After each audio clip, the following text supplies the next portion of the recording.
So you feel me? Lakel just made a video, and I ain't even had no damn audio on. I don't know how many times I done did that. I thought the mic was plugged in, man.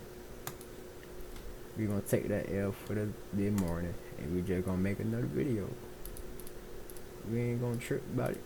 We gonna wipe our eyes, cause that shit made me tear up a little bit. And shit, let's see what we can watch, my niggas.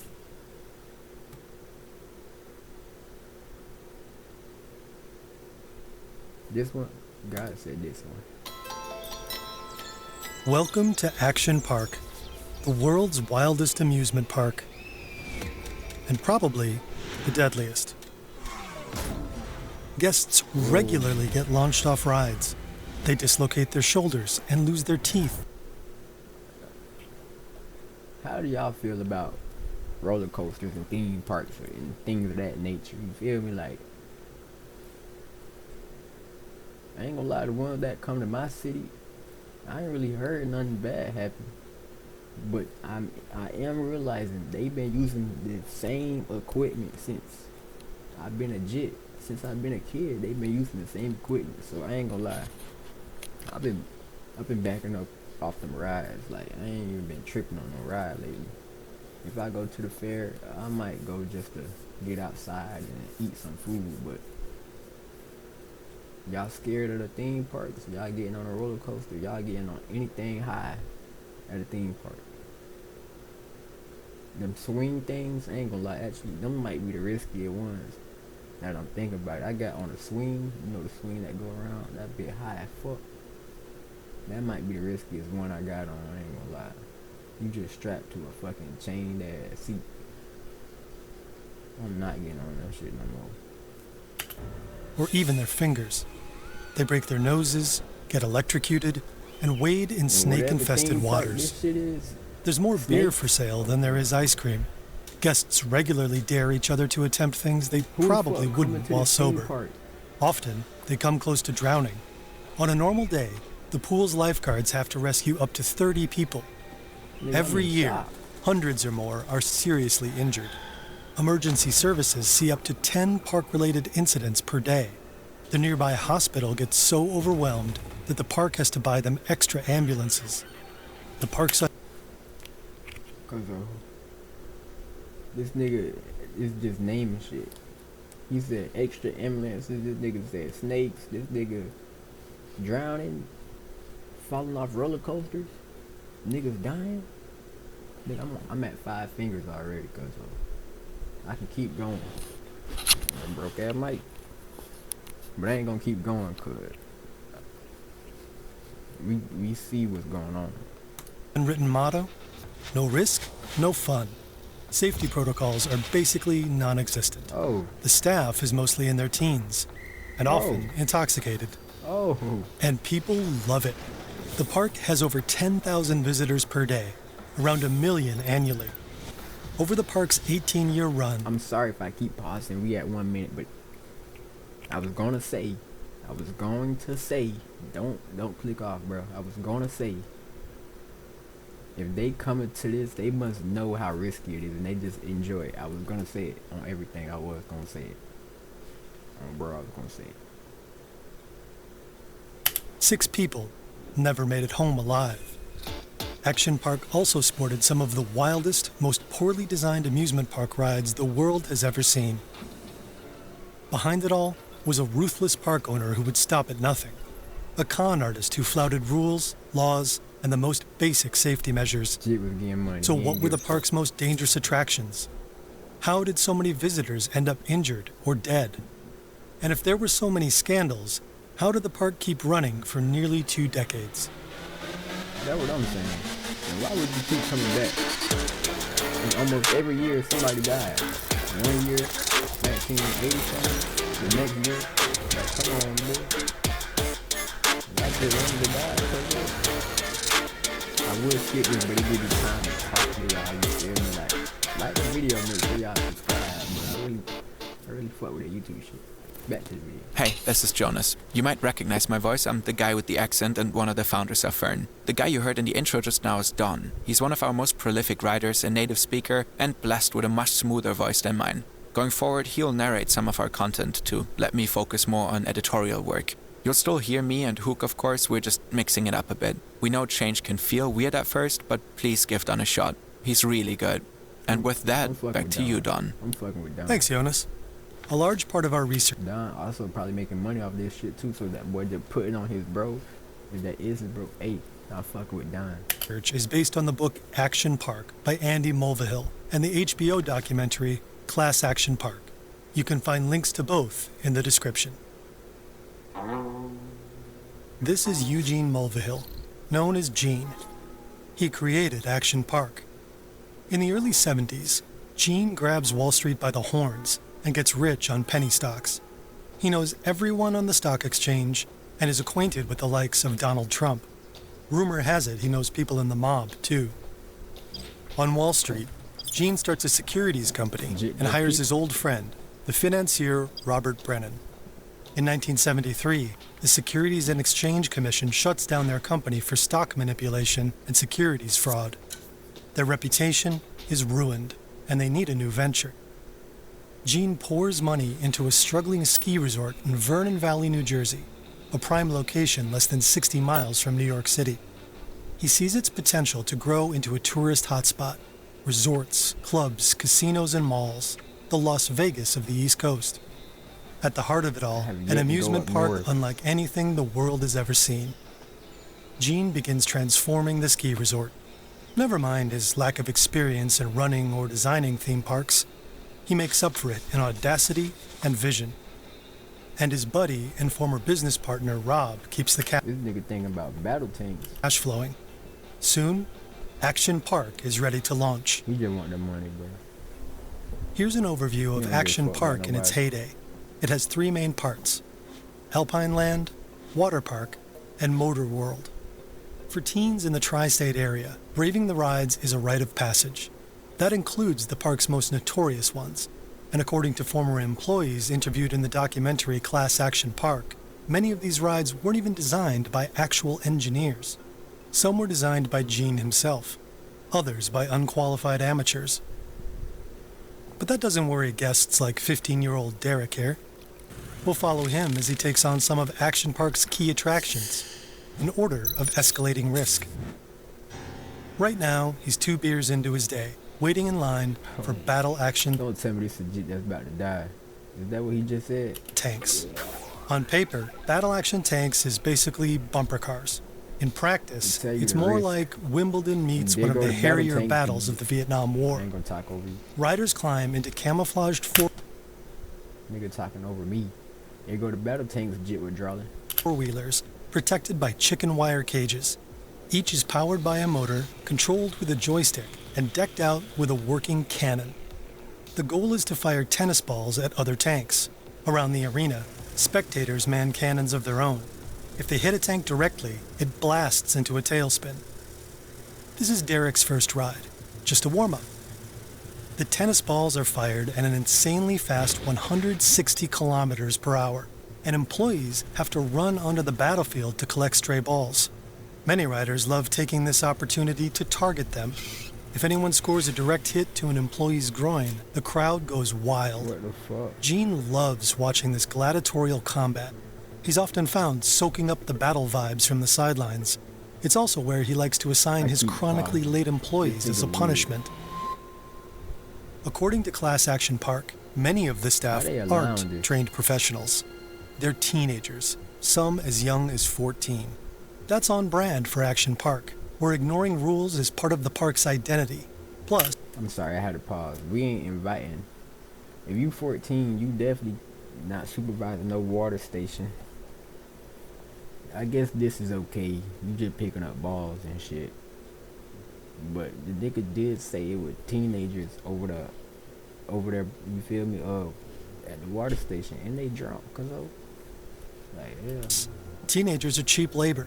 They don't ask questions and are often happy to test Gene's newest death-defying inventions. Oh Lord. Some even affectionately call him Uncle Gene. Oh Lord. In the 80s, amusement parks in the US are a pretty unregulated industry, and Uncle Gene loves to exploit a good loophole. For instance, he claims he isn't running amusement park rides, but sporting attractions, so he doesn't need official permits. And for a while, the state of New Jersey doesn't really intervene. All they want to know is that the rides are insured and, quote, currently not on fire. So the park shifts nearly all responsibility onto its visitors. For instance, when it comes to go-karts. They really putting a risk. This is the Super Go-Kart. It's gas-powered and designed for racing, but more commonly used for crashing. There are 20 in total. They may look small, but watch your neck. They accelerate like a spooked horse. They're known to cause whiplash and broken bones. They're supposed to max out at 32 kilometers an hour, but sometimes the staff likes to override the speed controls, enabling the carts to reach more than 80 kilometers an hour. The really daring ones take a special souped-up model. Some employees even take these mini racers for after-work spins on the nearby state highway. That's crazy. Derek jumps into a super go-kart. It's pretty fun zipping around, until he sees a lady losing control. She hurdles off track and smashes through a fence, then through another fence, and then she collides with a tree. Oh my God. Finally, one of the employees hits the kill switch. She dead now. Derek needs a break and stumbles into the big white festival tent right next to the circuit. Bro, we ain't gonna talk about the people that just broke her neck on the tree. I know that girl dead, bro. And they didn't even cancel the amusement park. He's only 15, but he has no trouble whatsoever getting his hands on a beer. Maybe it helps him muster up the courage for the next attraction. Where he get a beer from? This is the Speedboat Lagoon. Visitors hop inside speedboats with a small plastic frame and a very powerful engine. They're designed for open water, but crammed into a small, man-made lagoon. Looks chill. Hey, that look fun. If only.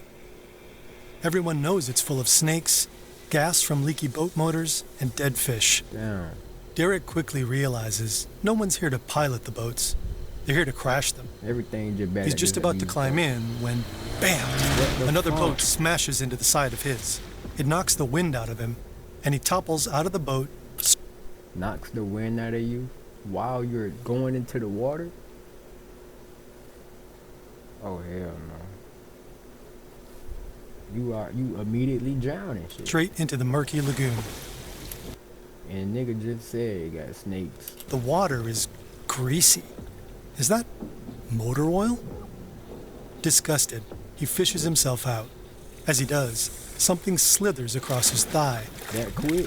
He chooses to not think about it. Somehow, action park rides make it through mandatory state inspections. Since amusement park regulation is so new, inspectors don't always know what they're looking for. State law requires that Gene take out liability insurance, or what might be considered dangerous. But Gene doesn't believe in insurance. Too expensive, too much bureaucracy. He'd need to insure the accident-prone action park for at least $2 million a year, with premiums rising every time something goes wrong. So he simply starts his own insurance company, London and World Insurance, headquartered in the Cayman Islands. That allows him to produce fake insurance documents while paying premiums to himself, and using the company to launder money. But while Gene may have been a visionary when it came to chaos and ruthless money-making, he definitely had room for improvement when it came to taste. Today, your walls can actually look good with Displate. Displates are high-quality metal posters. They're bold, durable, and super easy to mount. You just put this ad up here. You just want your money too, shit. For more, just use the code FERN or find the discount link in the description. Code FERN. But back to Gene's visionary ideas. One of them was the Bailey ball. He doesn't have a permit for it yet. Today is testing day. The ball consists of two plastic spheres, one nested inside the other. The outer sphere is covered in office chair wheels. The inner one is mounted on ball bearings, so it can spin independently of the outer shell, keeping the seat upright. Attached to the seat is a race car style harness. The Bailey Ball wasn't designed by an engineer, I'm not but by a getting this janitor who long dreamed of breaking into the theme park business. That motherfucking janitor made this shit. I ain't gonna talk down on the janitor like he ain't got no other skills but cleaning, but like, damn. If a janitor just somehow, some way just made this shit, you feel me? Why you a janitor then, bro? You should have started build shit, and you feel me? So I'm not trusting it. I ain't trusting it. You ain't no janitor by choice, you feel me? Like, no. Gene loves it. The Bailey Ball is supposed to roll down a homemade, zigzagging track, 182 meters of glued PVC pipes.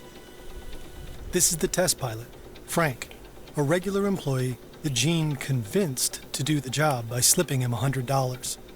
The idea is that Frank will roll down the hill, sitting upright, and come to a gentle stop at the bottom of the mountain. Here's the state safety inspector, sent to rubber stamp the ride.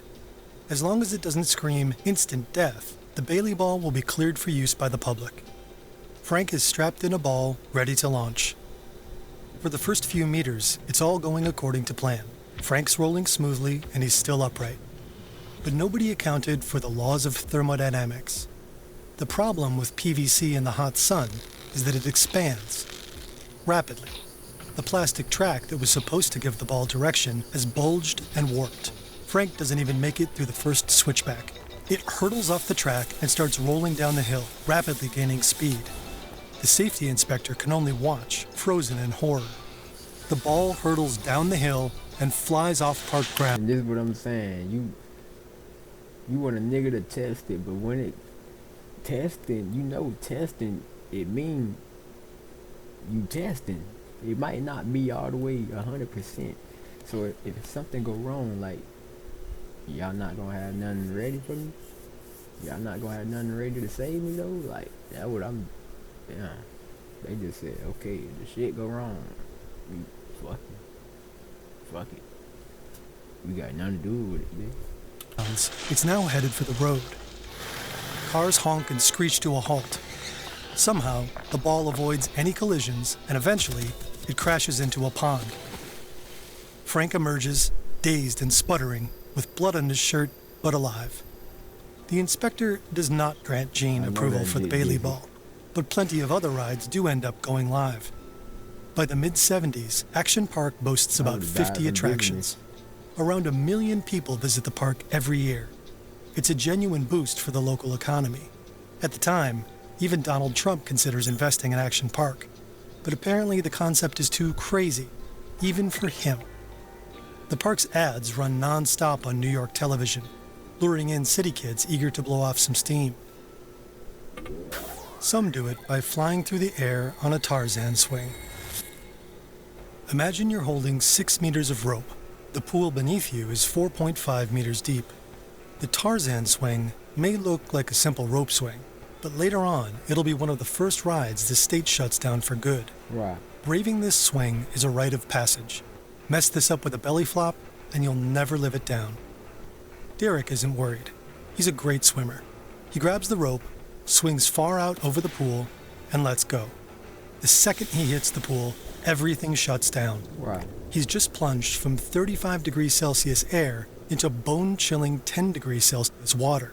The spring-fed water is so cold, he forgets how to swim. He flails, stunned. A smirking lifeguard hauls him out and slaps a wristband on him.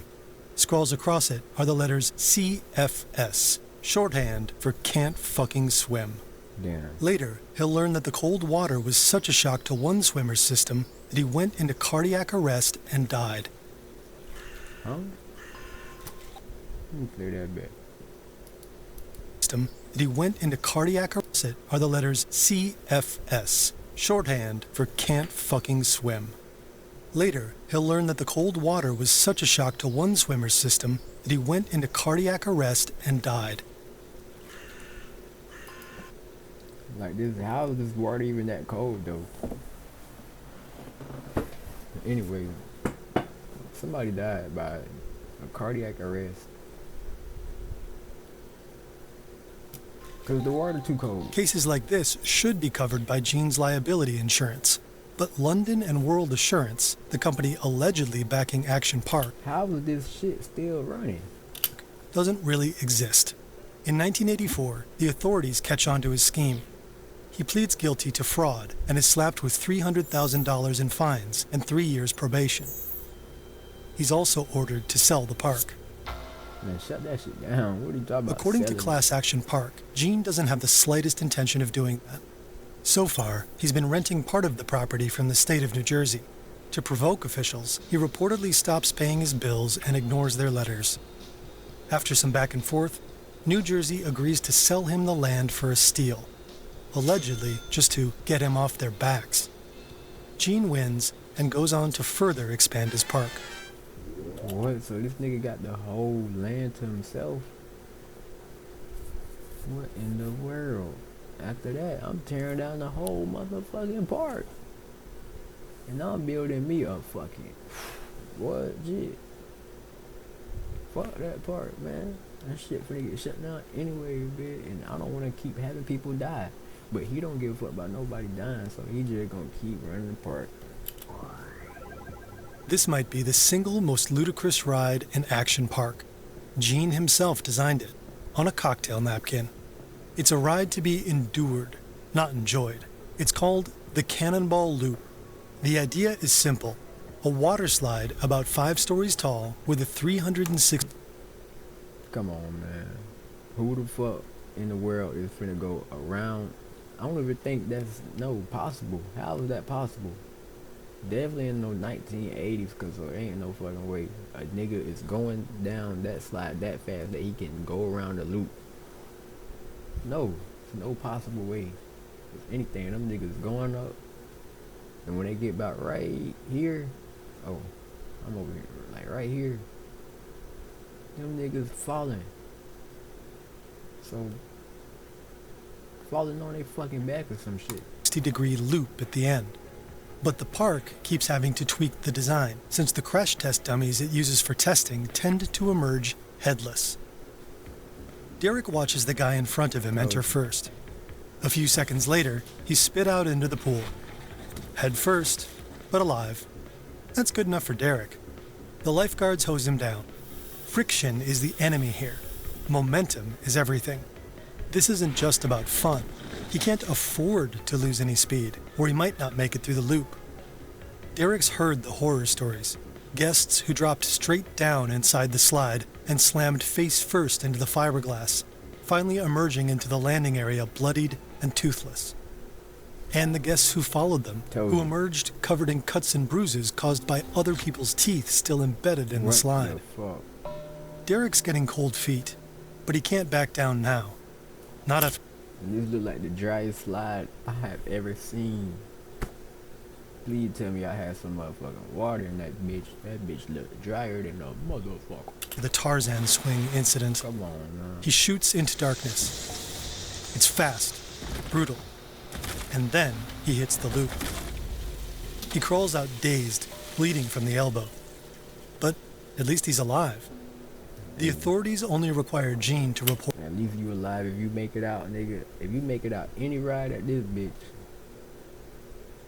at least you alive, shit. Or serious injuries. But according to Class Action Park, that leaves it up to him to decide what serious means.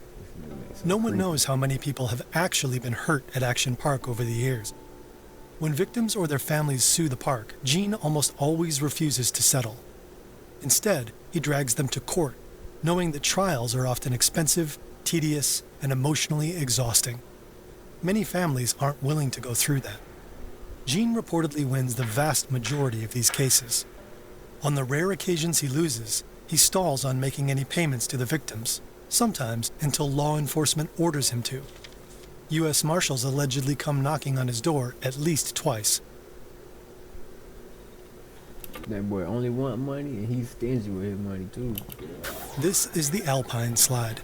It's an 820-meter-long concrete track winding down the mountain, which riders descend on small plastic sleds equipped with a handbrake. At first glance, it looks like good, clean fun.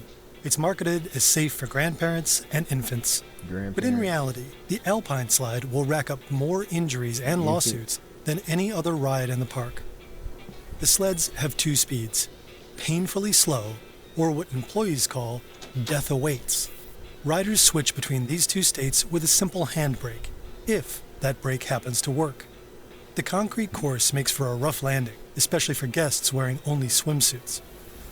Derek rides the ski lift up the mountain. Teenagers overhead are spitting on riders and throwing sleds, trying to hit any unlucky riders below. At the top, he climbs onto a janky plastic sled. There are no helmets, of course, just pictures of nasty scrapes to warn you not to go too fast. It's basically like riding a skateboard down a long, steep mountain. Halfway down, he realizes he's coming up on a mother and her young child, fast. He's zooming along at nearly 50 kilometers an hour. He brakes hard on a sharp turn that shoots him off the sled. He flies through the air and lands hard. He's mostly fine, just road rash, a battle scar he can show off later. Not everyone will be so lucky.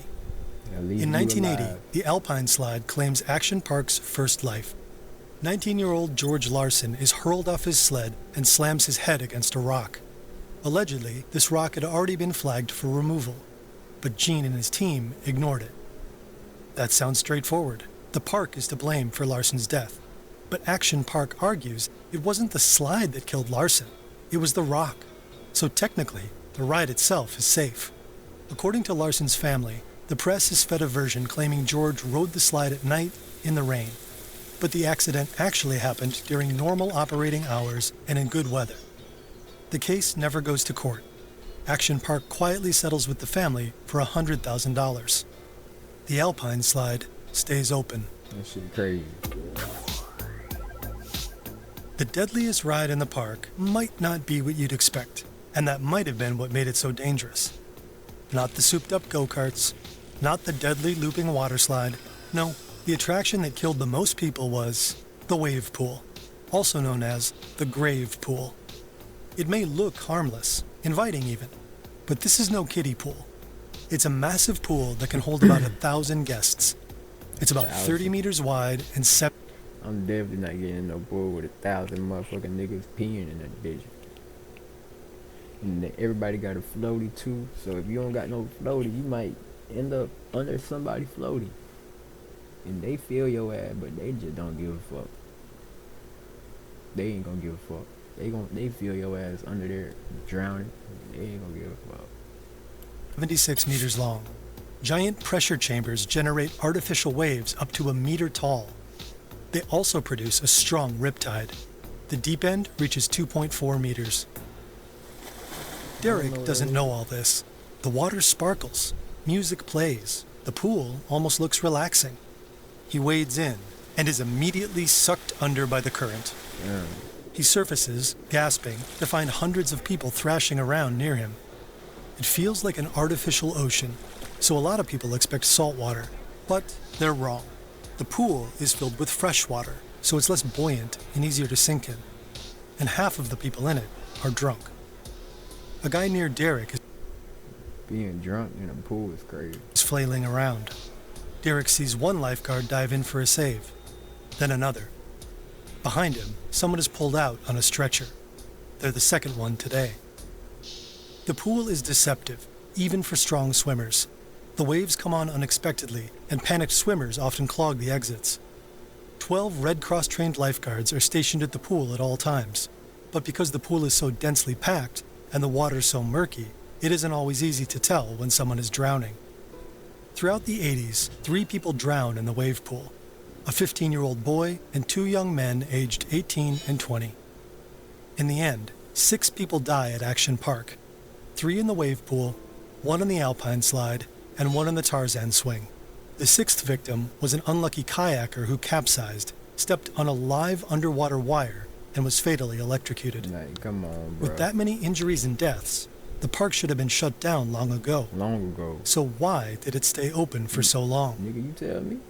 Shit. Over the years, families, journalists, and authorities repeatedly put pressure on Action Park, but Gene somehow always managed to dodge any form of responsibility. According to Class Action Park, rumor had it friends in high places were looking out for him. Gene had close ties with local business leaders and politicians. Action Park was a major employer. I forgot.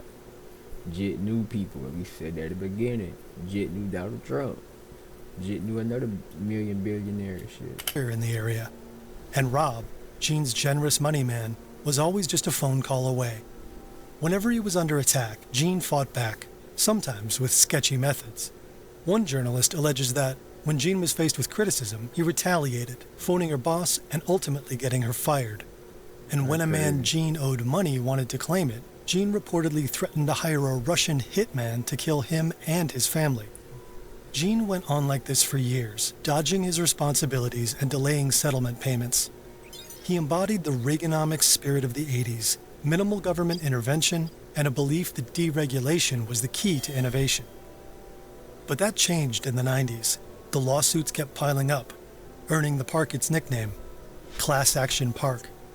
Attendance started dropping. By 1996, mounting legal battles, medical bills, and safety mandates finally caught up with Gene. Action Park shut down. Millions of dollars in debt. Gene went on to complain he had lost more money on the park than he ever made. Since then, the park has repeatedly changed hands and names. Today, it's just a water park, with some of the old attractions still in place. But Action Park itself is history. Gene Mulvihill died in 2012. Obituaries hail him as a visionary entrepreneur. A politician from New Jersey said his mother had given him the perfect name, Gene, like the true genius he always was. That nigga was not no genius. That nigga just wanted to kill people. Legally. Hey, man. Like this video because I just like their video, man. We gone, bro. It's 10 o'clock, you know. I upload the video at 11. And I'm gonna catch you at 7. Okay, then.